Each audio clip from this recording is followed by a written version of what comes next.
Vida e Saúde começando, que bom que a gente está junto mais uma vez. Dê graças a Deus porque você está num novo dia ou até no meio do dia já, não é? Já fez muitas coisas durante o dia de hoje, mas a gratidão promove alegria, promove bem-estar e faz você diminuir um pouquinho os problemas que todos nós temos que enfrentar diariamente.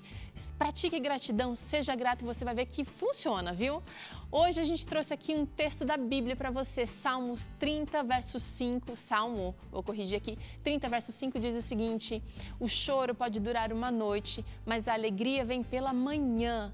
Com certeza você já ouviu esse verso e ele precisa fazer sentido na nossa vida quando a gente está passando por aqueles furacões, quando a gente está passando por aquelas tempestades escuras, difíceis, quando a gente está sendo tratado injustamente. Confia em Deus. O choro pode durar uma noite longa, mas a alegria, a luz do sol brilha pela manhã.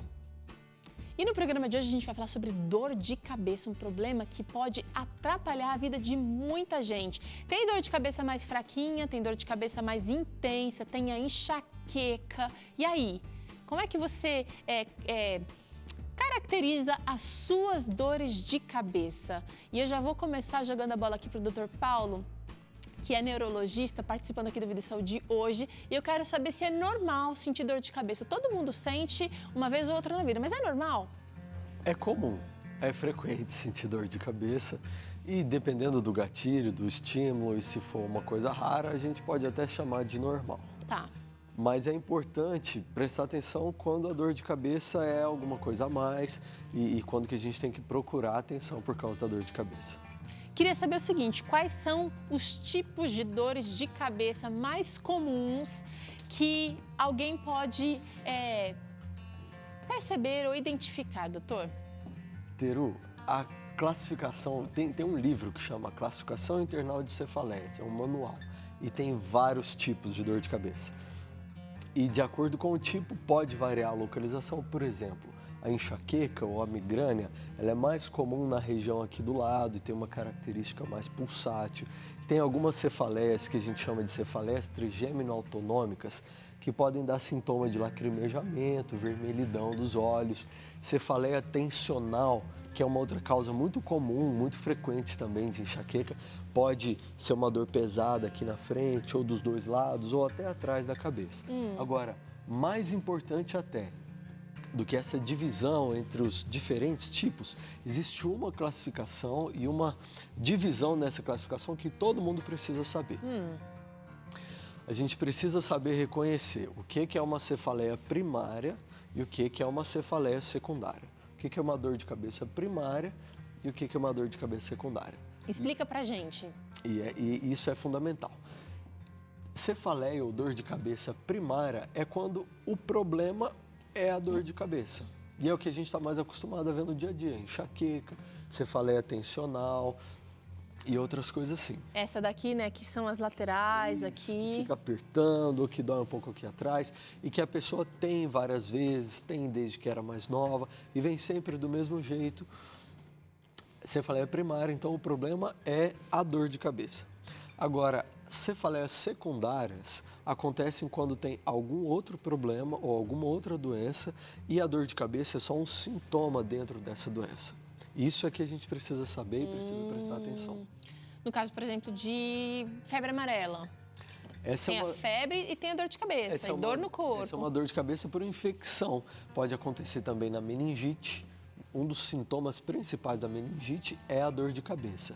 E às vezes não é tão simples assim diferenciar uma da outra, mas tem algumas dicas e alguns sinais de alerta que podem chamar a atenção da gente. Ajuda a gente então, doutor. Um dos sinais você já citou, é a febre. Então, dor de cabeça com febre é um sintoma, principalmente quando junto da febre vem dor no pescoço, dificuldade de movimentar o pescoço ou sonolência. Isso pode ser uma infecção e é importante prestar atenção. Então, dor de cabeça com febre, sonolência, dificuldade de mexer o pescoço é importante. Dor de cabeça que começa depois dos 50 anos de idade. Isso você está falando de dor de cabeça secundária. Secundárias. Ok. Então, Quando uma dor de cabeça, a pessoa não costuma ter dor de cabeça, e aí, depois dos 50 anos, ela começa a ter dor de cabeça, e principalmente uma dor de cabeça mais persistente. Tanto para homens como para mulheres? Tanto para homens quanto para mulheres. Pode ser enxaqueca, pode ser cefaleia tensional? Pode. E na maioria dos casos mesmo essas dores que a gente chama a atenção para cefaleias secundárias, na maioria das vezes são dores primárias, mas é importante procurar a avaliação médica. Então, começou a ter dor de cabeça depois dos 50 anos, isso é um sinal de alerta. Olha aí, presta atenção então. Qual é o problema? Pode falar. Só citar os outros, porque eu acho que isso é importante. Então, febre, dor de cabeça que começa depois dos 50 anos ou idades mais avançadas, dor de cabeça acompanhada por algum sintoma do corpo, dificuldade de mexer um braço ou uma perna, dor de cabeça em pessoas que têm imunodeficiência, ou por HIV, ou por câncer, outras situações assim. Então, esses são os principais sinais de que a gente deve falar, olha, isso pode ser outra coisa além da dor de cabeça. Tá. Então, acho que o primeiro passo, talvez, identificar se é primária ou se ela é secundária. Primária, ela é um sintoma sozinho, né? Isso é uma doença. A primária, o problema é a dor de cabeça. A dor de cabeça. A gente vai tratar isso de Vai acordo. tentar descobrir a causa, do neurologista pode te ajudar aí. E aquela pessoa, doutor, que tem dor de cabeça diariamente, talvez eu esteja falando com você agora, tem dor de cabeça todos os dias... E todos os dias, ou pelo menos assim, 2 ou 3 vezes por semana, vamos aí colocar, e ela toma um remedinho para dor. Eu ia até falar uns nomes aqui da infância, né? Toma um comprimidinho para dor. Hoje a gente tem uma infinidade de possibilidades. Qual é o problema disso? Você vai na farmácia, parece um shopping. Nossa, até, né? tem muita coisa boa ali. Lá deu só pegar e pôr na cestinha. Boa para dor, mas eu não sei se é tão boa para o nosso organismo. Primeiro que assim, ter dor de cabeça todos os dias já é uma coisa que... Não é normal. Não é normal. Você deve procurar atenção por conta disso. E o fato de tomar comprimido para dor de cabeça todos os dias aumenta a chance de ter dor de cabeça. Olha. Fora, assim, os efeitos adversos que podem vir, por exemplo, uso excessivo de anti-inflamatórios, que pode dar problemas gastrointestinais, renais. Fora isso, quando a gente fala só de dor de cabeça, o uso abusivo de analgésicos provoca um negócio que a gente chama de cefaleia por abuso de analgésicos e traz um problema. Tá brincando. E a dose não é tão alta assim. Tem gente que toma analgésico todos os dias, mas dependendo do tipo de comprimido, mais do que 10 ou 15 comprimidos por mês, por mais do que 3 meses, já pode provocar cefaleia por abuso de analgésicos. E será que tomando esse medicamento também, doutor, com muita frequência, eu vou tirar aqui o tomando todos os dias, né? Porque talvez você esteja, Teru, eu tenho dor de cabeça, eu tomo porque eu preciso trabalhar, eu preciso render, eu preciso cuidar de filho, não dá para fazer tudo isso com dor de cabeça. Será que, de repente, tomando o remédio, eu não estou mascarando algum outro problema que pode estar gerando essa dor de cabeça, doutor? Isso pode acontecer também. Mas na maioria das vezes o que acontece é o uso excessivo de analgésicos, ele começa a provocar dor de cabeça.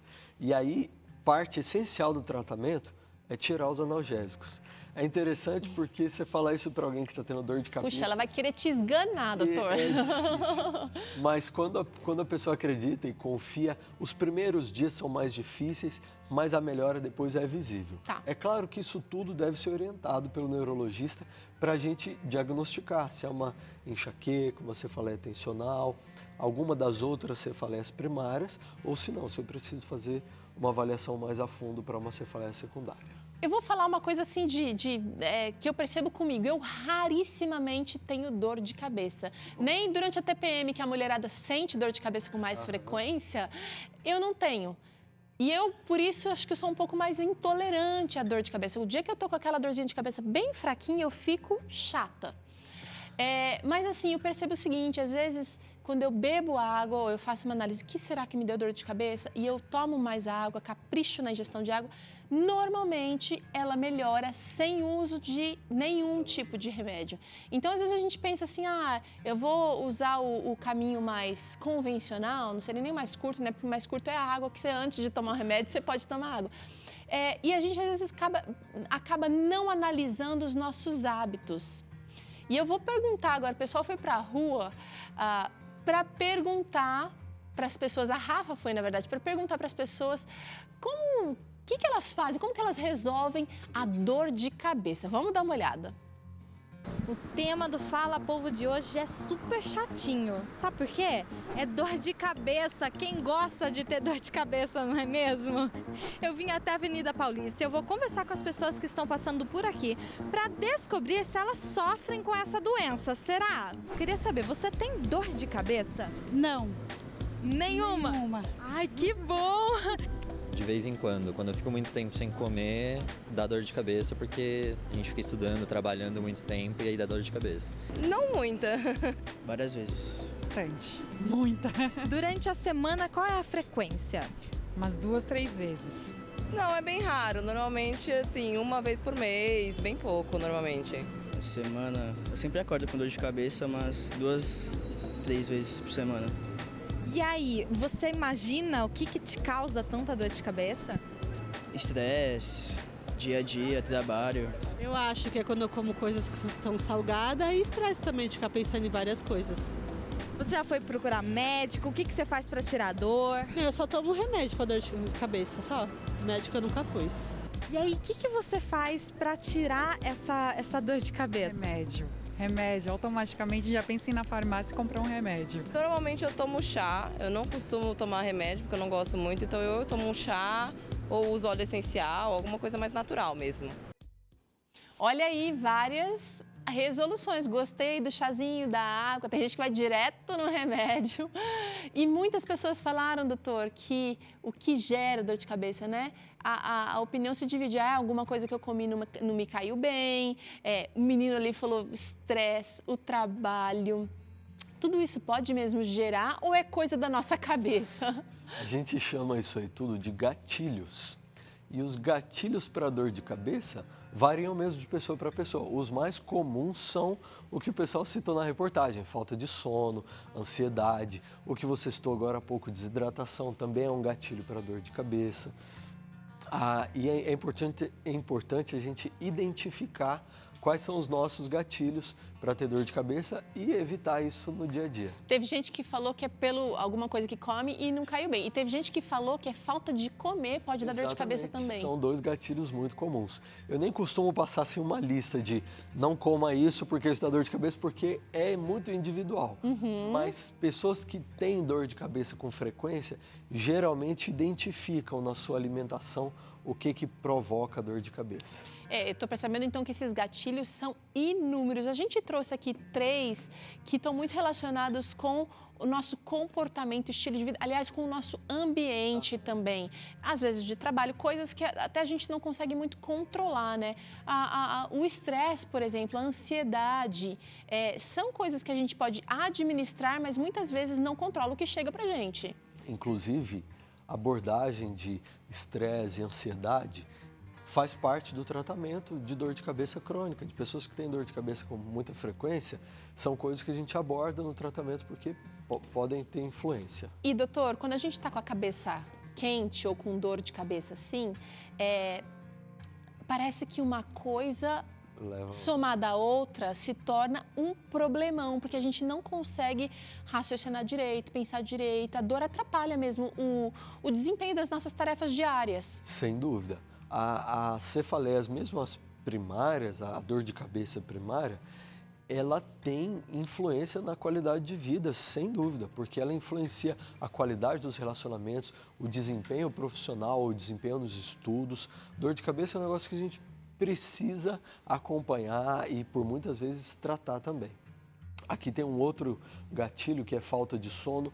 O excesso de sono durante o dia também é um gatilho para dor de cabeça. Então, equilíbrio é uma coisa fundamental. Equilíbrio e o autoconhecimento, estou percebendo aí também, viu, gente? A gente precisa entender o que é que... E talvez nesse ponto seja muito importante você, ao sentir a dor de cabeça, fazer uma breve análise. Será que foi alguma coisa que eu comi? Não, comi tudo dentro do normal. Será que estou precisando de um pouquinho de água?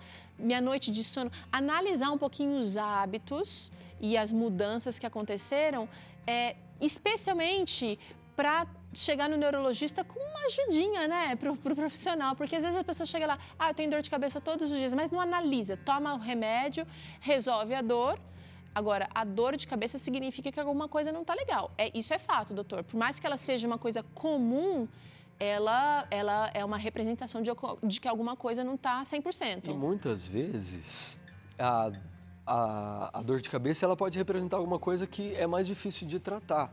Então, o neurologista tem um papel fundamental e mesmo dentro da neurologia tem alguns casos que a gente encaminha para neurologistas especialistas em tratar a dor de cabeça. Olha aí.